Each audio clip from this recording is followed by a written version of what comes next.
Bonjour, heureux de vous retrouver en ce début d'année 2021 pour cette nouvelle édition de Géopolitis. L'eau nous apparaît comme une ressource inépuisable, à tout le moins lorsqu'il suffit d'ouvrir un robinet. Pourtant, l'eau douce, cette eau si indispensable à la vie, est une ressource rare. Au sommaire, ces guerres de l'eau qui nous menacent, l'accès à l'eau potable, future source de rivalité et de tension entre les États. Il n'y a pas que Mexico, Bagdad ou Le Cap qui risquent d'en manquer. Même Londres, Barcelone sont menacés de pénurie. Près de 2 milliards d'individus n'ont toujours pas un accès direct à l'eau potable. L'eau insalubre tue davantage que toutes les guerres.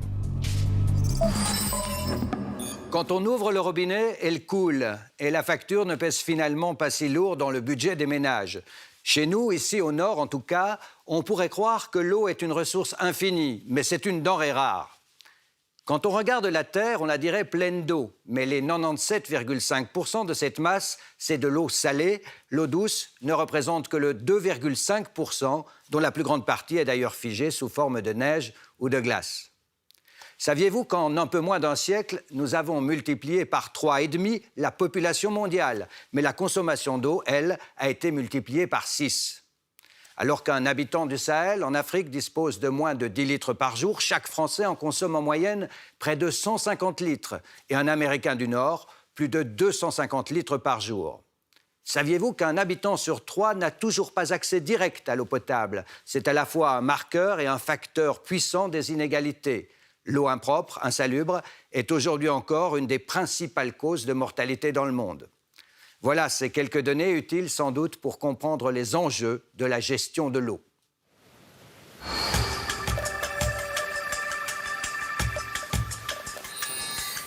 L'eau douce est une ressource très inégalement répartie. 9 pays détiennent à eux seuls 60% de toutes les réserves du monde. Mais être assis sur un château d'eau ne met pas ces puissances de l'eau à l'abri du danger. Certaines de leurs grandes métropoles se trouvent aujourd'hui déjà confrontées à de graves pénuries chroniques ou saisonnières. Plus d'une trentaine de pays sont menacés à terme par l'épuisement de leurs ressources, ce que les spécialistes appellent le stress hydrique. Ce grand arc de la soif traverse l'Afrique du Nord, le Moyen-Orient, l'Asie centrale. Le continent américain, l'Europe, l'Inde, la Chine, une partie de l'Océanie subissent déjà ou vont subir, elles aussi, dans un proche avenir, des pénuries. Les causes en sont multiples, souvent elles se cumulent. Réchauffement climatique, démographie, urbanisation galopante, industrialisation et pollution forment un cocktail potentiellement explosif. Il ne s'agit pas seulement de l'eau, mais aussi de l'impact social de ne pas avoir accès à une ressource de base. Et je pense, encore une fois, que cela va amplifier les inégalités de nos sociétés.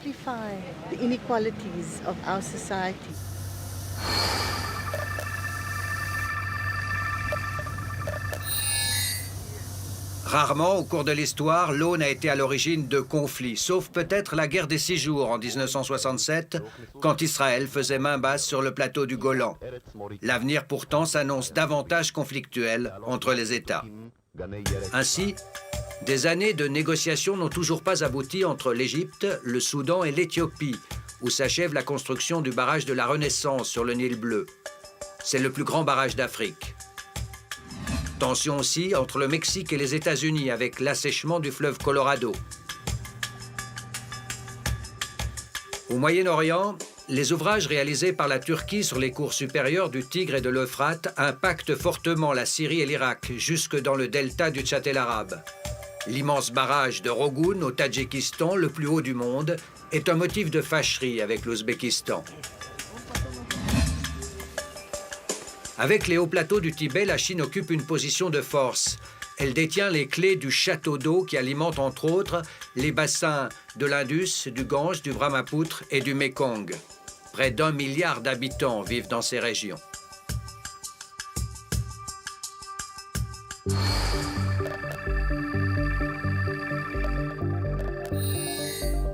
Le Mékong illustre à la fois la nécessité et l'urgence d'une gouvernance internationale des grands fleuves.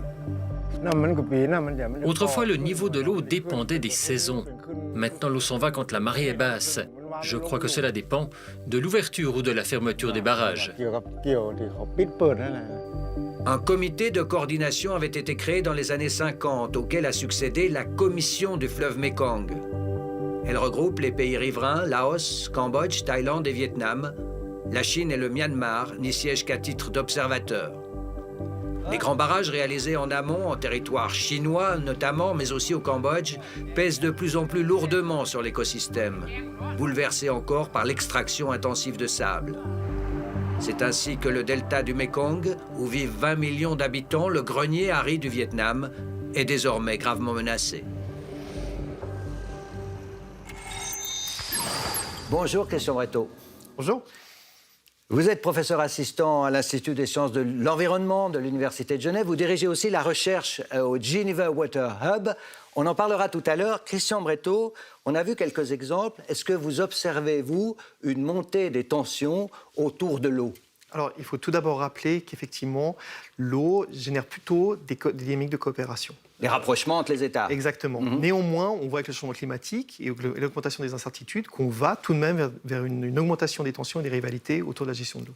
Et parmi les quelques exemples qu'on a survolés, quelles situations, quelles zones vous semblent les plus chaudes, les plus conflictuelles ? Alors, conflictuelles, en tout cas des tensions fortes. On peut notamment citer 3 exemples. L'exemple du Tadjikistan avec le barrage de Rogun, également le cas de la mer d'Aral qui est très connu à cause de ce désastre écologique. On peut parler également du cas du Nil, avec la relation et la rivalité qui existe entre l'Égypte et l'Éthiopie autour du barrage de la Renaissance. Il n'y a toujours pas d'accord, des négociations depuis des années qui n'ont pas abouti. Ça coince, si je puis dire, à quel niveau ? Alors, dans un monde idéal, les acteurs seraient autour de la table pour définir des solutions coopératives. Ma foi, ça ne fonctionne pas comme ça, parce que l'eau, souvent, est au cœur en fait, d'enjeux géopolitiques, et aussi au cœur de discours d'hydro-hégémonie, d'hydro-nationalisme qui est produit entre les acteurs. Et vous vouliez citer un 3e exemple L'Indus, effectivement, est un cas particulier avec des tensions très vives entre l'Inde et le Pakistan, notamment en regard du changement climatique. Et puis, on a vu l'exemple du Mékong tout à l'heure. Bon exemple ou mauvais exemple, le Mékong, en termes de gestion commune de l'eau? Alors, plutôt un bon exemple, puisque le Mékong connaît une commission internationale pour la gestion du fleuve, donc une coordination à l'échelle du bassin qui fonctionne très bien. Néanmoins, un bémol important, le fait que la Chine n'est pas partie prenante, enfin, est partie prenante en tant qu'observateur. Et donc, la Chine qui est payée amont, qui construit énormément de barrages. Néanmoins, on va dans la bonne direction, puisque la Chine a accepté récemment de partager ses données sur la gestion amont du fleuve avec la commission internationale. Et en préparation de cette émission, vous m'avez cité le fleuve Sénégal comme un exemple de coopération en matière de gestion d'un bassin fluvial. Oui, c'est un cas qui est exceptionnel, où on voit qu'on a un lien fort entre la gestion de l'eau à l'échelle du bassin et la stabilité régionale, avec notamment des mécanismes tout à fait innovants, tels que des clés de répartition financière entre coûts et bénéfices, ou alors la copropriété indivisible des barrages, c'est-à-dire que les États partagent la propriété des barrages. Ah, c'est-à-dire que ces États sont presque comme des enclaves diplomatiques qui appartiennent à tout le monde. Par exemple, là où il y a des ouvrages sur le fleuve, ça n'appartient pas à l'État, mais à tous les États riverains. À l'ensemble des États riverains, effectivement. Et on a une dépolitisation de la gestion, puisque c'est un opérateur indépendant qui va gérer l'infrastructure en tant que telle. Et puis, j'ai découvert aussi que le Gange, le fleuve Gange, avait acquis une personnalité juridique. Qu'est-ce que ça change au fond ? Alors ça change tout. À partir du moment où un fleuve est doté d'une personnalité juridique, il a également des droits. Pendant longtemps, la gestion des fleuves s'axait essentiellement autour d'une perspective productiviste, utiliser l'eau pour produire quelque chose. Avec cette reconnaissance, l'eau, le fleuve, vient également à la table des négociations et peut négocier avec les hydroélectriciens ou les irrigants. Et puis, ce qu'il faut dire, peut-être, on aurait pu le dire en introduction, c'est que ces bassins fluviaux, c'est extrêmement important, puisque c'est là que se concentre la majorité de la population mondiale. Je crois que 40% de la population du monde habite au bord des fleuves. Effectivement, une pression extrêmement importante et une dépendance importante, notamment dans certaines zones, les zones arides. On parlait de l'Égypte, le Caire dépend énormément du fleuve pour son approvisionnement. Ouais. Alors j'aimerais qu'on s'arrête quelques instants, Christian Breteau, sur la situation de ces grandes métropoles menacées d'assoiffement. On a beaucoup parlé du Cap, mais il y en a d'autres. C'est un sujet signé Mélanie Ohaillon, avec au montage Guillaume Fialip. On se retrouve juste après.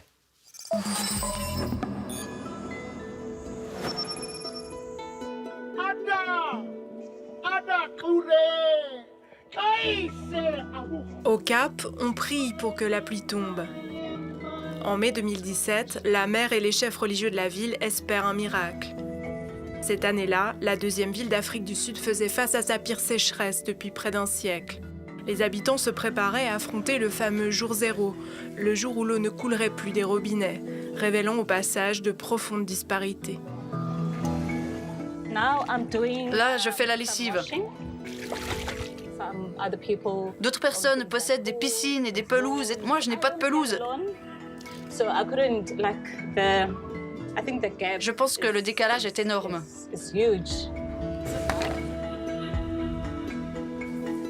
Le Cap a obtenu depuis plusieurs sursis grâce aux restrictions et quelques épisodes de pluie. Mais jusqu'à quand ? Le spectre du jour zéro plane sur bien d'autres grandes villes du monde, et pas uniquement dans des régions arides. Une trentaine, selon le World Resources Institute, sont confrontées à un stress hydrique extrêmement élevé, c'est-à-dire qu'elles consomment bien plus d'eau que leurs réserves. Comme ici, à Chennai, anciennement Madras, 15 millions d'habitants vivent en alternance de longues périodes de sécheresse suivies de terribles inondations. Mais les moussons ne suffisent pas à constituer des réserves en eau suffisantes. On pourrait citer encore Karachi au Pakistan et ses 15 millions d'habitants, Casablanca au Maroc, Mexico et ses 22 millions d'habitants, où depuis des années, les quartiers les plus pauvres sont approvisionnés par camions-citernes. Une cuve d'eau par famille, ici, dans cette communauté, c'est très peu. Très peu. Car parfois, il y a des familles de 7, 8 ou 9 personnes dans une maison. L'Europe aussi est menacée par le stress hydrique. Madrid, Barcelone et même Berlin et Londres. Et puis Rome, durement touchée par la sécheresse de l'été 2017, avait dû assécher ses magnifiques fontaines qui alimentent le Vatican et la place Saint-Pierre. D'ici 2030, selon les Nations Unies, le manque d'eau affectera près de 40% de la population mondiale. Christian Breton, on a évoqué le stress hydrique. Qu'est-ce que c'est ? Qu'est-ce que ça signifie ? Alors c'est un indicateur qui est simplement basé sur le rapport entre prélèvement d'eau et disponibilité de la ressource en eau. Donc c'est un indicateur qui permet de mesurer la pression sur le système hydrique et son évolution dans le temps. Ça veut dire que, par exemple, des villes utilisent plus d'eau chaque année que leurs réserves en possèdent. Sur le bilan total, oui, effectivement, Sur le c'est bilan des total. prélèvements dans le stock d'eau qui sont trop importants. D'accord. Et donc, les stocks ne sont pas renouvelés, en fait. Exactement. Si on parle des nappes phréatiques, etc. Tout à fait. C'est ça, le stress hydrique. OK. Et puis, les frappants, on l'a vu dans ce sujet, on a entendu cette dame, là, dans un bidonville du Cap, de voir à quel point l'accès à l'eau révèle, ou voire même accélère les inégalités, non ? Oui, évidemment, si le stress hydrique augmente, on a les rivalités d'usage qui vont être cristallisées. Avec, si on l'a très bien vu pour le Caire, des situations qui diffèrent énormément entre des quartiers plutôt bien dotés, plutôt bourgeois, qui ont évidemment un accès privilégié et qui ont des moyens pour pallier la sécheresse, et les townships qui, eux, sont très mal raccordés. Donc évidemment, le stress va augmenter ces rivalités et aussi cristalliser parfois des déséquilibres ou des inégalités d'accès. Si vous étiez maire de Mexico ou maire de Bagdad, qu'est-ce que vous feriez pour assurer l'alimentation en eau potable pour tous ? Alors, je dirais qu'il y a différents leviers d'action qu'il faut mobiliser en même temps. Il y a un premier levier d'action qui est la prévision. Essayer d'anticiper le changement climatique avec notamment la construction d'infrastructures par rapport, par exemple, des nouveaux bassins de rétention. On peut également agir sur l'aménagement urbain, travailler pour éviter que l'eau qui s'écoule ruisselle et quitte le périmètre, et plutôt essayer qu'elle recharge les nappes phréatiques à travers des techniques d'infiltration. Le troisième levier, c'est la qualité des infrastructures. On voit que dans ces métropoles, souvent la qualité des infrastructures est très mauvaise, avec des taux de fuite, par exemple à Rome, qui s'augmentent presque à 50%. Donc ça veut dire que toute l'eau est distribuée dans les tuyaux, il y a la moitié qui est perdue. Exactement. Donc là, on a un levier d'action extrêmement important pour agir rapidement. Malgré tout, néanmoins, c'est des infrastructures qui coûtent extrêmement cher et il faut encore avoir les capacités financières pour pouvoir le faire. Et la quatrième ? Et le dernier levier, je dirais que c'est le comportement individuel. Ouais. Donc travailler sur l'information, sur la sensibilisation pour changer les comportements vis-à-vis de la consommation de la ressource. Il a fallu attendre 2010 pour que les Nations Unies déclarent l'accès à l'eau potable comme un droit fondamental. Pourquoi c'est important? Qu'est-ce que ça change là aussi? À nouveau, ça change énormément de choses. Déjà, on peut s'étonner qu'il ait fallu attendre 2010 pour que ce droit soit reconnu, ce qui est relativement tard. Mais d'autre part, ça change beaucoup parce qu'on se dote d'un instrument juridique en plus pour lutter contre les inégalités d'accès à la ressource en eau. Donc à partir du moment où on formalise ce droit, les arbitrages sont produits différemment et les négociations, le poids dans les négociations change également dans la priorisation de l'eau comme un droit essentiel pour l'être humain. Et donc, pas seulement pour les États, mais là, ça se joue aussi au niveau des individus. Au terme... Exactement, une reconnaissance du droit individuel. On va dire quand même un mot de l'eau en bouteille. Alors, on ne va pas accabler ici Nestlé, Danone, Coca-Cola, mais c'est quand même un problème, non? Si cette eau en bouteille, si son prix est multiplié par 10 ou par 100. Alors évidemment, la privatisation non contrôlée peut avoir des effets extrêmement néfastes, notamment sur le prix de l'eau et du mètre cube d'eau, vous le soulignez très justement. Néanmoins, j'aurais une perspective un peu plus nuancée peut-être en disant que le secteur privé peut également amener beaucoup face aux défis posés par la sécurité hydrique, notamment en termes d'investissement dans les infrastructures où les deniers publics ne sont plus aussi bien dotés qu'il y a 60, 70 ans. Toutefois, l'eau est une ressource particulière, évidemment, c'est un bien commun de l'humanité, et il faut un pilotage public très serré sur l'interaction avec le secteur privé. C'est-à-dire que les contrats qui sont passés doivent être très encadrés et très surveillés par la force publique. Et puis on a vu des villes, je crois, c'est le cas de Paris, dont le système de distribution d'eau était privé et a repassé en main publique. Il y a plusieurs exemples. Oui, on a plusieurs exemples actuellement des services de l'eau qui ont été remunicipalisés, notamment avec des pressions très fortes de la société civile. On l'a dit au début de cette émission, vous dirigez la recherche au Geneva Water Hub.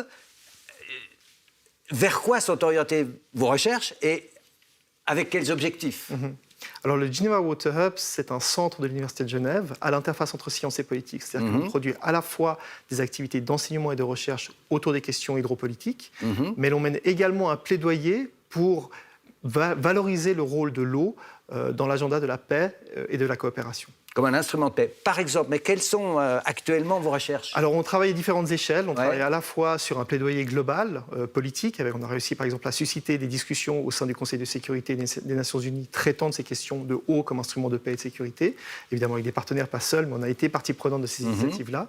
On travaille également à des échelles beaucoup plus régionales. En ce moment, par exemple, sur le Sahel, où on voit qu'il faut valoriser l'eau comme un vecteur de coopération.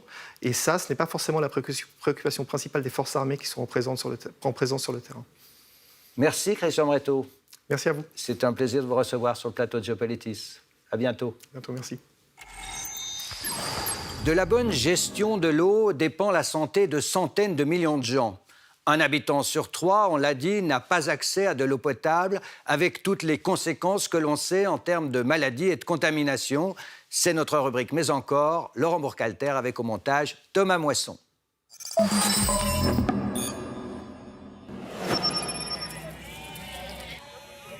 Qui oserait boire cette eau, à part les chèvres?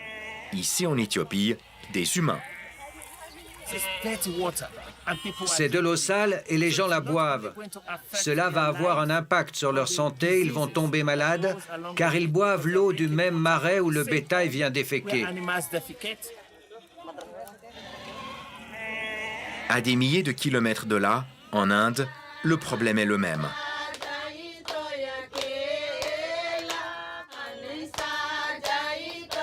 Ritu et sa mère n'ont pas d'autre accès à l'eau que cette rivière à moitié asséchée, ainsi qu'un puits insalubre.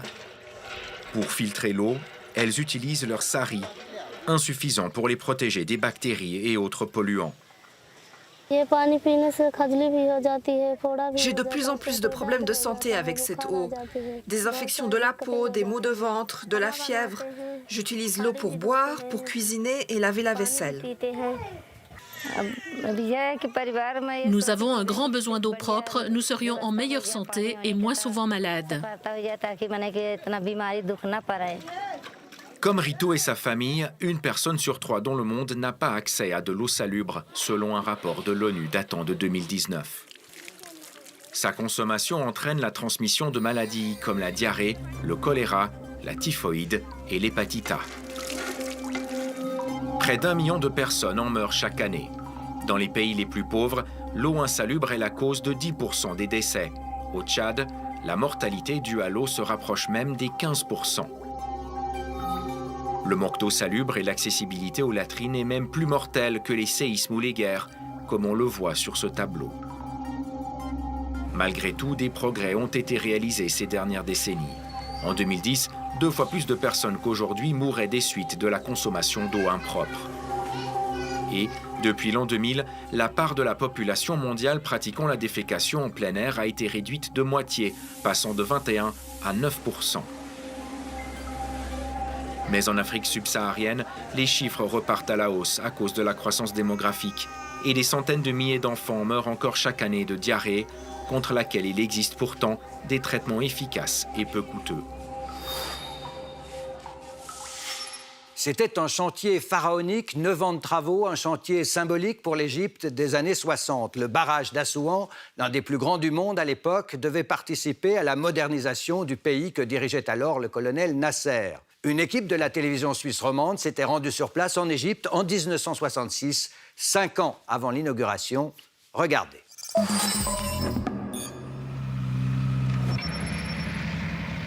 3 des 12 turbines sont en cours d'installation. Elles fonctionneront l'an prochain avec une pression initiale de 500 000 volts.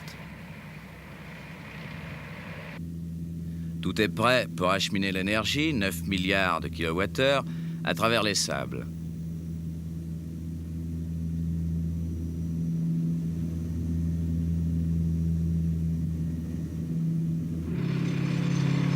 Le chantier représente 50 km².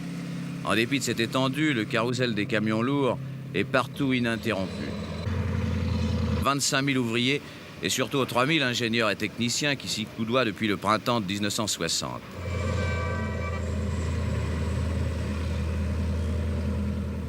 Ces porteurs de seaux et de piquets, ces ouvriers et ces manœuvres innombrables, ce sont de petits paysans nubiens de la Haute-Vallée. Ils durent construire les pyramides, mais le barrage leur vaut pour la première fois un salaire.